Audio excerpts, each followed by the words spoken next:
In this video, magka-transfer tayo or magka-cash in tayo from Chinabank to GoTyme for free. By the way, kung first time mo sa channel na to and gusto mo pa ng mga online tutorial videos katulad nito, please click the subscribe button.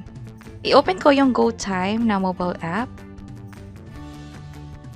From here, i-check ko yung balance ko and kailangan ko magdagdag ng fund dito.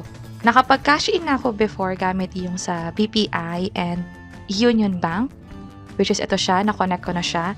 This time, ang gagawin ko is yung sa Chinabank. Tap ko yan, and then i-enter ko dito yung amount. Ang minimum is 50 pesos. Let's try muna 100. Tap ko yung next. And fee is 0. Libre yung pag-cash in nga. Tap ko yung confirm and deposit. Ang kailangan gawin is dapat meron kang Chinabank online account. So, i-login ko lang dito yung user ID and password ko sa Chinabank. Tap ko yung login. This time, hintayin ko yung code na ma-receive ko sa phone. Ito na yung OTP. I-enter ko lang.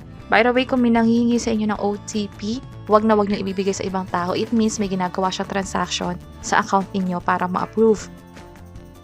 And payment successful na. Back to merchant tayo. And nakapag-cash in tayo successfully dito sa GoTyme. Pwede ko tong ulitin at mag-cash in na ng mas malaking amount kung gusto ko man.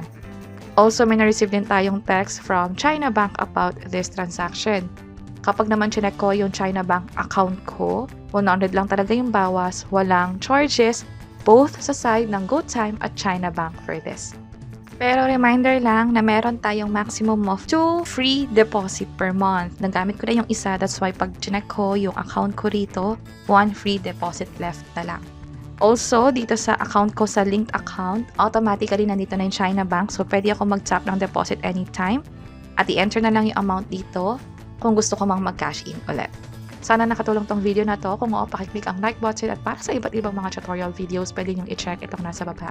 Sana makatulong and see you sa mga next videos. Bye-bye!